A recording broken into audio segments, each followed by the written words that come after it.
지금 살아계신 예수 그리스도 제목으로 말씀을 전달하겠습니다. 예수님의 부활은 우리 기독교에 있어서 가장 중요한 포인트입니다. 불교나 천주교나 기독교가 뭐가 차이느냐? 이 부활입니다. 오늘 성경 우리가 읽어보셨듯이 부활이 없었으면 우리의 신앙은 헛것이라고 했습니다. 우리는 가장 세상에서 불쌍한 자다라고 했습니다. 왜입니까? 헛된 신앙을 하고 있는 거거든요. 그러니까 거짓을 우리가 믿고 신앙생활을 하고 있다는 뜻입니다. 부활이 없다면은. 왜 부활은 뭐냐? 생명의 빛이다 이 말이에요. 예수님이 우리 안에 생명으로 들어오신 것이 바로 부활입니다. 모든 종교는 죽음으로 끝나요. 그러나 기독교는 예수님이 다시 살아나셔서 그분이 성령으로 생명으로 우리 안에 들어와 계신 것입니다. 그래서 부활절이 중요한 것입니다. 예전에는요, 부활절이 되면 새벽에 모든 교회들이 연합 예배를 드렸어요. 공수운동장이나 체육관에 모여가지고 흰 옷을 입고 흰 양복을 입고 모여가지고 촛불을 켜고 막 그랬거든요. 제가 처음 예수 믿을 때. 그런데 이제 또 이게 또 이제 시들어져 가지고 교회들이 연합을 안 해요. 연합을 안 하다 보니까 이제 귀찮고 새벽 일어나는 것도 싫고 막 그래가지고 제가 전혀 없어진 건데요. 그건 없어도 상관없는데 우리에게 있어야 될 부활신앙은 없어지면 안 됩니다. 예수님이 부활하셔서 지금 우리 성도님들과 24시간 동안 함께함을 믿으시기 바랍니다. 그 믿으면 오늘 예배 잘 드린 겁니다. 내가 오늘 예배 드리고 나서 내 집에 가서 직장에 가서 부활했단 말은 살아나셨단 말이죠. 살아계신 하나님이 예수님이 나와 함께 하신다. 그게 믿어진다면 여러분들은 부활의 축복을 누리고 있는 겁니다. 그런데 직장을 갔는데 집을 갔는데 예수님은 온데간데 없고 내 생각과 내 이론과 내 경험과 내 목적만 가득 차 있다면 그게 죽은 신앙입니다. 껍데기 신앙이죠. 자, 첫 번째, 예수님의 부활의 의미입니다. 예수님의 부활을 아무도 안 믿었습니다. 제자들도 유대인들도 로마 군인들도 안 믿었습니다. 왜 안 믿었습니까? 인간의 상식과 지식과 과학으로는 그런 걸 본 적이 없기 때문에. 사람이라는 것은 자기가 경험하지 아니하고 자기 지식으로 이해되지 않으면 안 믿는 경향이 있거든요. 그래서 인간들은 예수님이 부활하시리라는 사실을 예수님의 제자들은 수없이 들었음에도 불구하고 그게 무슨 말인지 도통 이해를 못했습니다. 나중에 보시면은 예수님이 수없이 두 번째 보면 예언을 했거든요. 말씀을 했는데도 제자들은 그게 무슨 말인지를 몰랐어요. 왜? 사람은 죽었다가 살아난 적이 없었기 때문에. 내 상식으로 사람이 어떻게 죽었다가 살아난단 말이냐. 죽으면 끝이지. 그게 인간의 상식이거든요. 그 상식을 뛰어넘는 것이 내 지식과 내 경험을 뛰어넘는 것이 복음이다. 그래서 우리의 상식과 지식과 경험을 가지고 복음을 이해하려면요, 이해 절대 안 됩니다. 성경은 신앙생활은 영적인 사실을 믿는 게 신앙생활이거든요. 계속 말씀을 드리지만은 육신적인 것을 믿는 것은 누구나 다 믿을 수 있습니다. 보이는 대로 믿고 듣는 대로 믿는 것은 어린아이도 그렇습니다. 신앙생활이라는 것은 영적 사실을 알고 영적 사실을 눈을 뜨고 영적 사실을 믿는 것이 신앙생활입니다. 그래서 하나님이 나에게 주신 이 축복, 하나님의 자녀된 하나님의 신분, 권세를 알고 누리고 그리고 사단에게 속지 않고 그러면 사는 것이 신앙생활인데 우리 인간은 내 상식과 내 지식과 내 경험과 내가 본 것 들은 것 아니면 안 믿는 경향이 있거든요. 그러다 보니까 이게 종교로 들어가는 거예요. 종교. 복음은 우리의 상식과는 전혀 안 맞습니다. 예수님이 예수님이 뭐 귀신을 쫓아냈다. 그게 어떻게 믿어집니까? 예수님이 바다 위를 걸었다. 물을 가지고 포도주를 만들었다. 내 상식으로는 인간이 이해할 수 없는 겁니다. 성경에는요, 다 그렇게 기록되어 있습니다.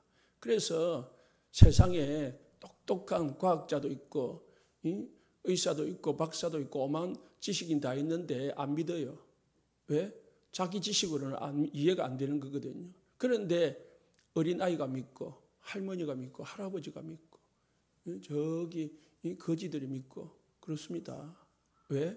그거는 하나님의 은혜로 믿어지는 거지 사람의 지식으로 믿어지는 게 아닙니다. 부활을 믿음으로 받으시기를 예수님 축복합니다. 예수님은 인성과 신성을 가지고 태어나셨습니다. 겉으로 보면은 사람이지만은 본체는 하나님이다.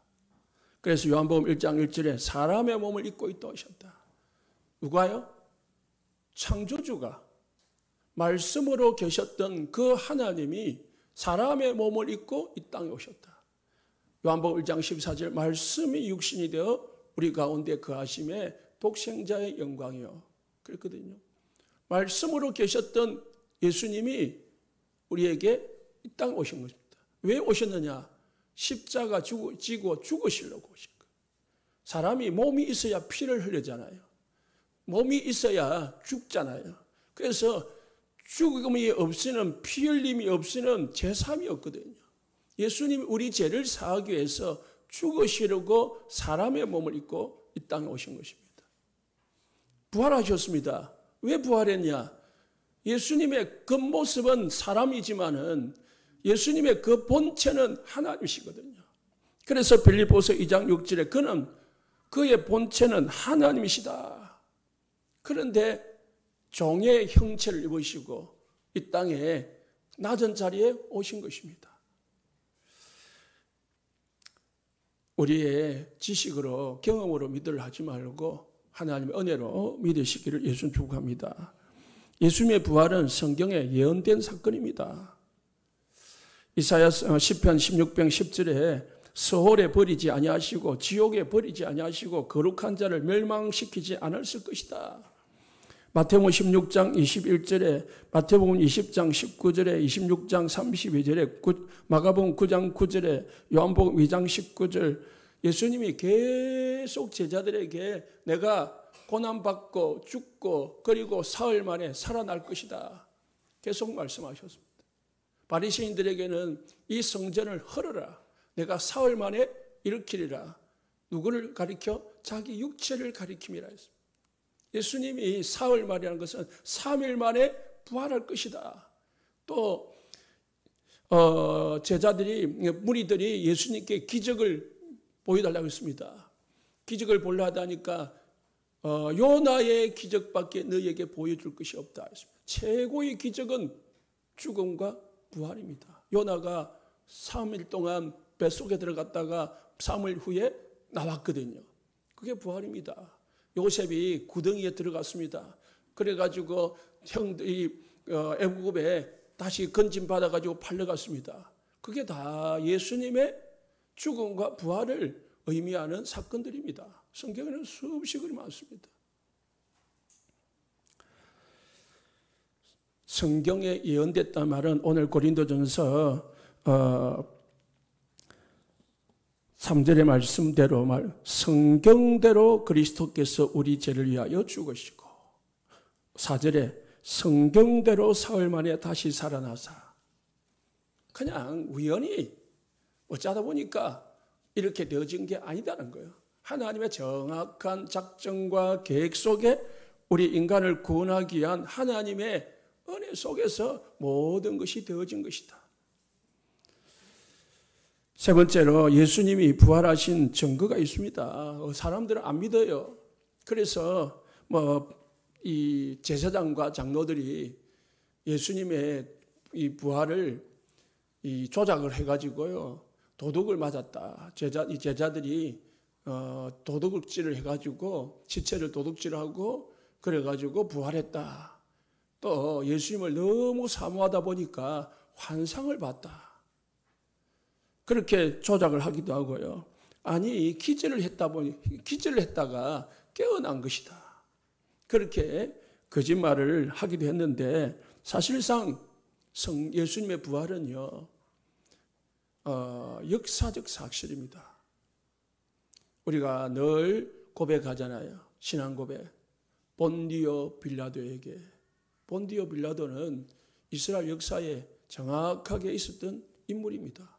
그 본디오 빌라도 시대에 그 정치를 할 때에 예수님이 태어났고 예수님이 죽으셨고 부활하셨다는 말입니다. 역사가 증언하는 거예요.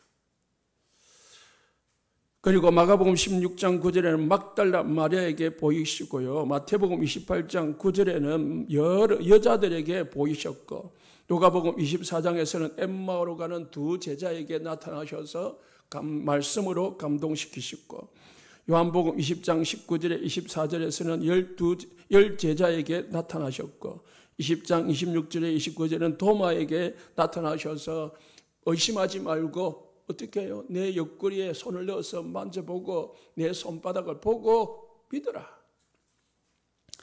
요한복음 21장 2절에는 7 제자에게 나타나셨고, 마태복음 28장 16절에 17절에서는 11 제자에게, 오늘 고린도전서 15장 5절에서는 베드로에게, 6절에서는 500여 형제에게 일시에 보였다.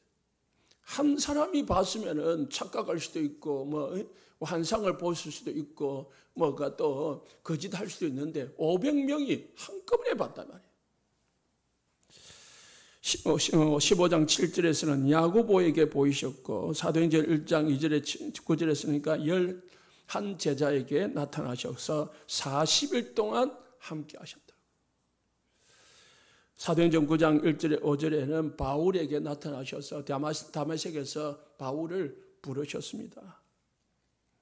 오늘 15장 8절에서도 만삭되지 못한 나에게도 보이셨느니라.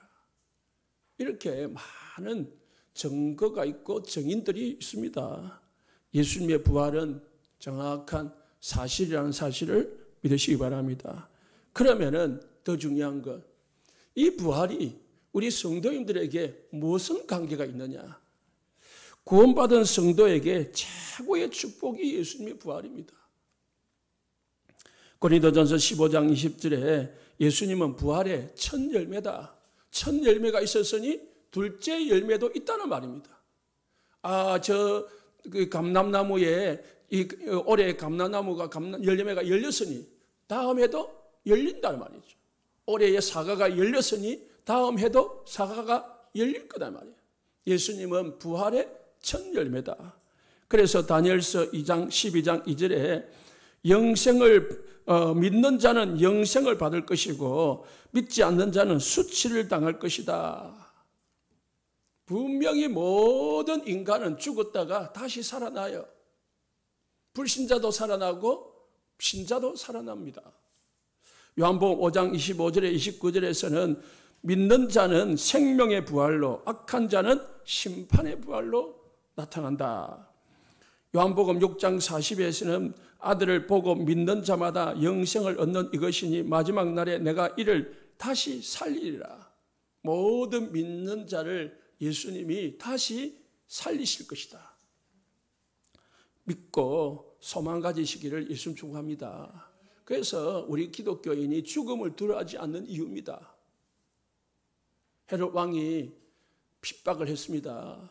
예수 믿는 기독교인들을 로마 황제가 죽이려고 온갖 고문을 당하면서 핍박을 했습니다. 불에도 태워 죽이고 사자굴에 던지기도 하고 목을 자르기도 하고 온갖 고난을 하면서 죽였는데 기독교인들이 계속 그냥 웃으면서 죽는 거예요.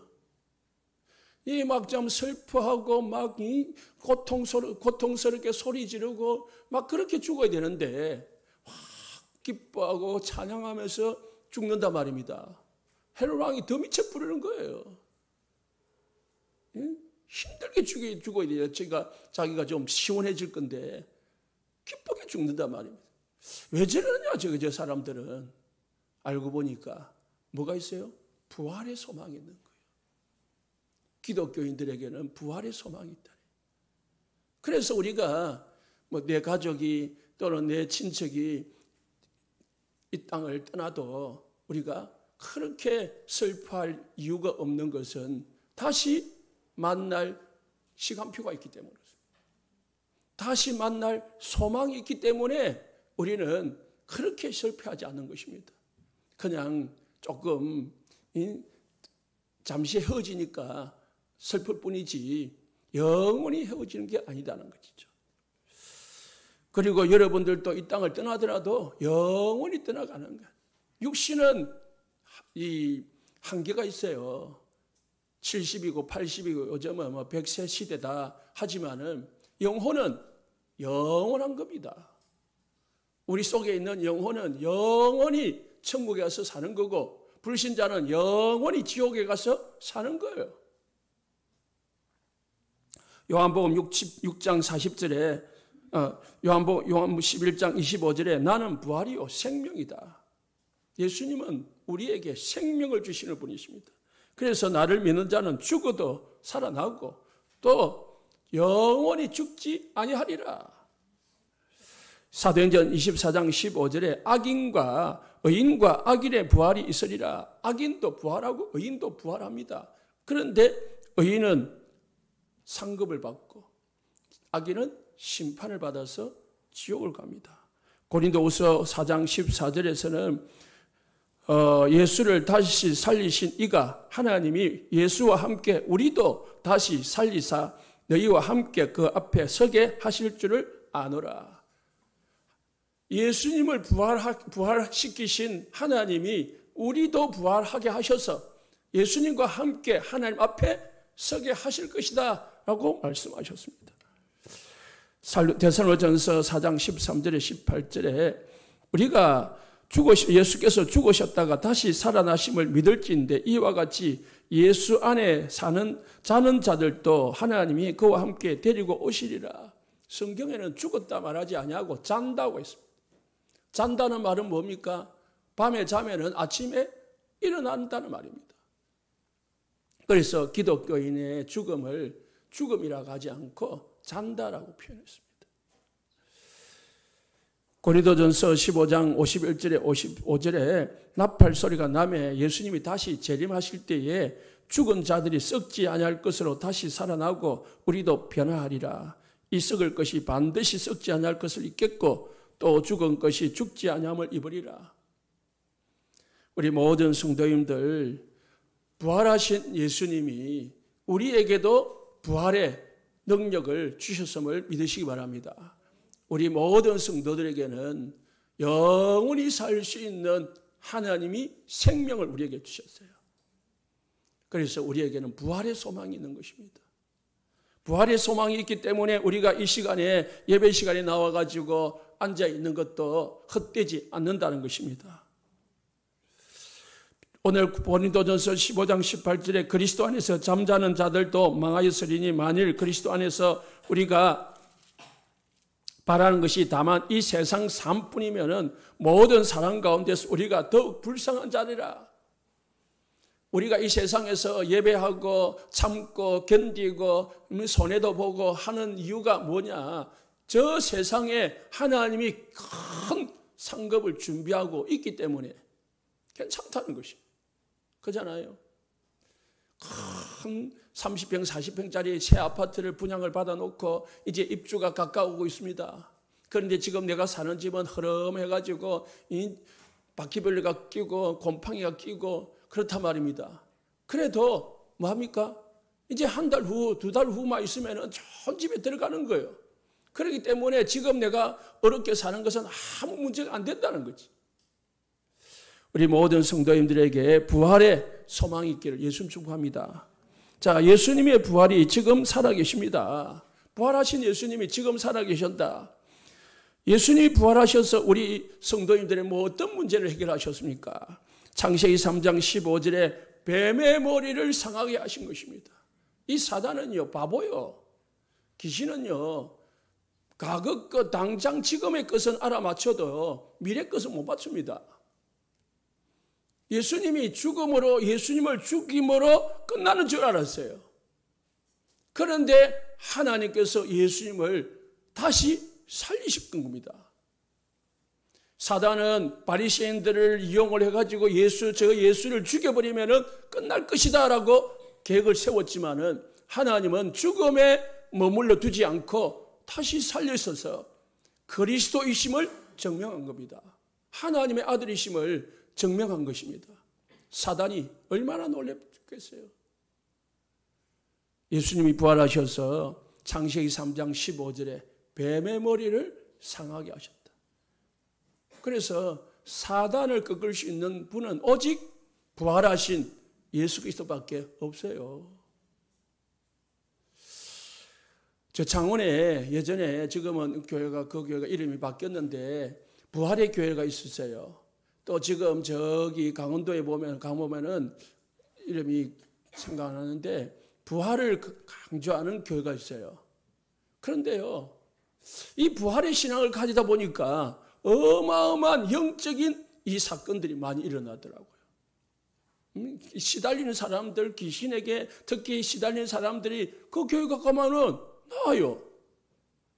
그 교회 가서 막 가면은 이 치유가 되는 거예요. 귀신이 떠나가고. 거기서 뭘 강조하느냐? 부활을 강조하더라. 이게 진짜 신앙이라니까요. 부활은 뭐라고요? 살아계신 그리스도를 믿는 게 부활 신앙입니다. 죽은 그리스도를 믿는 게 아니다니까요. 지금 내 안에 살아계셔서 내 주인으로 내 모든 문제 해결하신 그리스도로 믿으시기를 예수님 축복합니다. 두 번째는 재창조의 능력을 가지신 분이 우리와 지금 부활하셔서 함께하는 것입니다. 모든 인간은 창세기 1장 27절 하나님의 형상으로 만들어졌고 28절에 정복하고 다스리고 번성하고 충만한 하나님이 주신 축복을 받았는데 이 모든 축복을 잊어버렸어요. 왜? 죄 가운데서 사단에게 잡혀서 하나님을 떠나서 살면서 이 모든 축복을 잃어버렸습니다. 예수님이 이 땅에 오셔서 십자가에 죽으시고 부활하심으로 이 세 가지 문제를 해결하시고 창세기 1장 27절 하나님의 형상을 우리 영 안에서 회복시키시고 하나님의 자녀된 신분과 권세를 회복시키신 것입니다. 그래서 부활이라는 것은요, 우리에게 어마어마한 축복입니다. 세 번째, 부활하신 예수는 그리스도이십니다. 부활했다는 말은 그리스도이시기 때문에 부활한 겁니다. 인간은 부활을 할 수가 없어요. 그리스도는 죽음에 머물러 있는 분이 아닙니다. 그리스도는 모든 인생 문제를 해결하시고 그리스도는 하나님의 아들이시기 때문에 죽음이 예수 그리스도를 묶어둘 수가 없는 겁니다. 반대로 그리스도이시기 때문에 부활하는 것은 당연한 것입니다. 그리스도이시기 때문에. 그래서 부활을 했다는 말은 예수님이 그리스도가 분명히 맞다는 말입니다. 그리스도가 뭡니까? 모든 인간의 죄와 사단과 하나님을 떠난 근본 문제 해결하신 분이 그리스도이십니다. 이 그리스도를 복음이라고 합니다. 이 복음을 믿는 자에게는 사망에서 생명으로 옮겨지느니라. 믿으시기를 예수님 축복합니다. 지옥에서 천국으로 옮겨지는 것이 부활의 신앙이고 그리스도께서 우리에게 주신 축복입니다. 네 번째, 부활하신 주님은 하늘 보좌에 앉아 계시면서 지금 성령으로 우리 모든 성도들과 함께 하십니다. 마가복음 16장 19절에 20절에 주께서 말씀을 마치신 후에 하늘로 올리시사 하나님 우편에 앉으시니라. 제자들이 나가 두루 전파할새 주께서 함께 역사하사 그것 따르는 표적으로 말씀을 확실히 증언하느니라. 말씀을 정확하게 보면요, 좀 이상합니다. 19절에서는 주 예수께서 말씀을 마치신 후에 하늘로 올리시사 하나님 우편에 앉아 계신다 했잖아요. 그런데 20절에서는 그 주님이 우리와 함께 역사한다고 했습니다. 주님의 성령이 우리 모든 성도들 안에 거하시면서 역사하시는 줄 믿으시기 바랍니다. 예수님이 죽으시고 부활하셔서 하늘 우편에 계시면서 성령으로 우리 모든 성도들에게 힘 주시고 은혜 주시고 능력 주시고 사단으로부터 보호해 주시고 모든 삶을 인도해 주시고, 그렇기 때문에 우리 성도님들에게는 엄청난 든든한 배경이 딱 있는 겁니다. 그 배경을 믿으시기 바랍니다. 혼자 있는 게 아닙니다. 예수 믿는 자는 하나님의 성령이 늘 24 함께하는 것입니다. 그래서 함께 하시면서 구원의 역사를 이루고 부활하게 하시고요. 그리고 천국 보좌의 축복을 누리게 하십니다.